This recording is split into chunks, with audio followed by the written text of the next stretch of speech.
again. I'm trying to hurry, even though I take a while to set up because it's windy. And I set my hair in beach waves, but I know they're going to fall immediately. So I had to record it so that, you know, I can remember I had it one time. So today I had to think of something quick that I wanted to talk to you guys about. And so a couple of my favorites. And it's not all makeup. I'll show you what makeup of the day is. But oh my God. Sherlock Holmes with Benedict Cumberbatch is amazing. I used to like Johnny Depp. I have a new love. Anyway, it's really fun because it makes you think. Because, I don't know, he must be, Sherlock, I think might be part autistic or something because he, or autistic or what is that? Asperger's, because he can focus in on things other people don't see.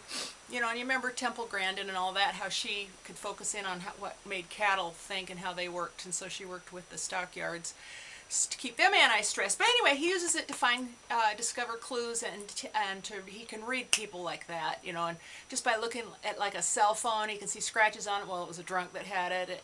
Your brother was divorced because his wife gave it to him because there's, you know, love so-and-so. Anyway, it is wonderful. I got this one at the library. This is season 1.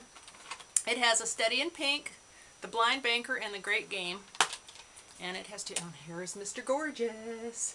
And then this is Watson, Dr. Watson. And they are a marvelous team.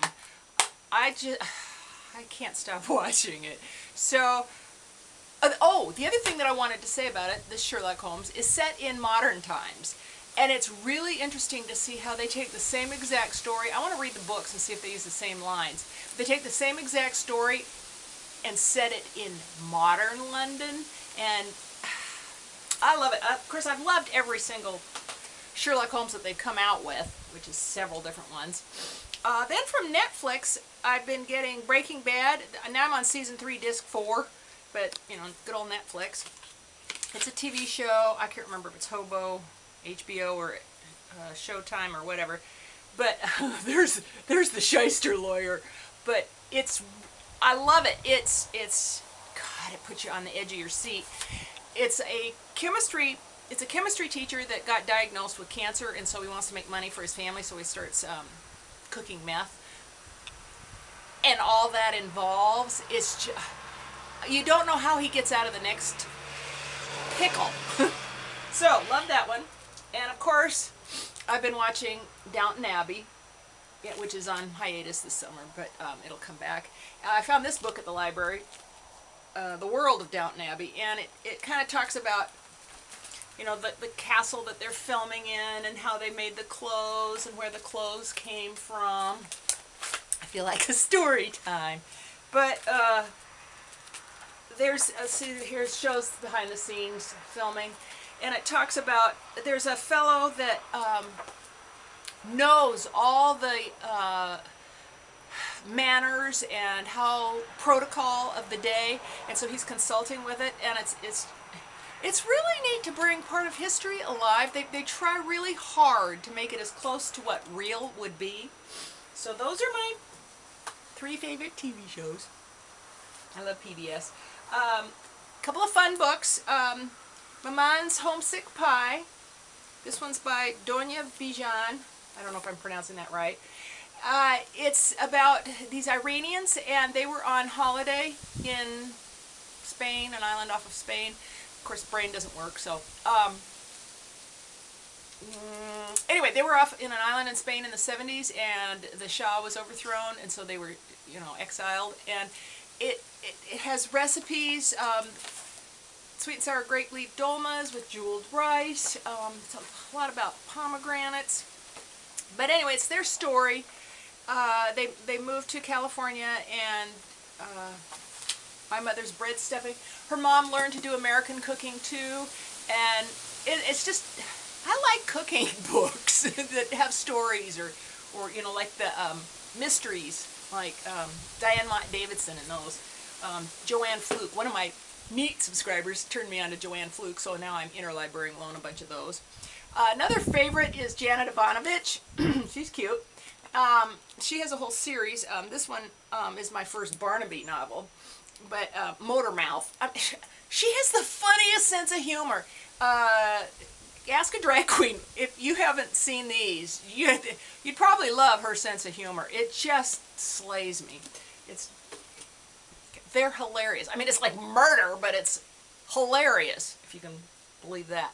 Okay, what I have on today is I look just like pinksofoxy because she beach waved her hair. I want to learn how she flat irons it. I need help because hers seems to even stay flat iron when she's on the beach, and mine just goes and does what it wants.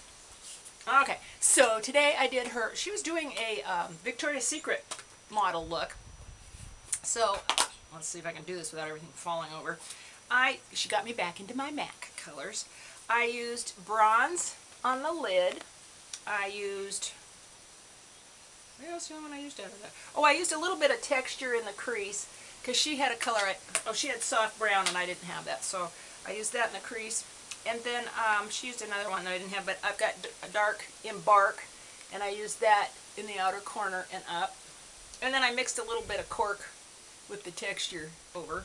And I used, oops, and for highlight, I used Ricepaper, that guy. And I used that on the inner corner. And then, of course, I had to put on my eyelashes. I think these eyelashes are about going to go hit the, as the English say, they're going to go to the bin. Oh, I forgot. The other thing she was talking about, get that out of my way, is the Stila Kajal pencil in Onyx. And so I just dotted it on, and then I took a real little tiny brush and dotted some of the Embark on top to set it. So we'll see how long that lasts, because, you know, not going to last on me with my oily lid. Oh, cheeks. Of course. Cheeks are the next fun thing. Exposed. I used my new Exposed blush, and I did use some Chanel Universal, and on my lips I forgot to bring it out, is Revlon's Lip Butter in Pink Parfait. I love you all. Thanks for watching, even though it's not a whole lot of makeup. I'm trying to throw makeup in it.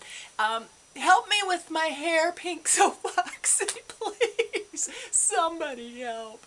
I love you all. Thanks for hanging in there with me, and I'll see you next time. Bye-bye.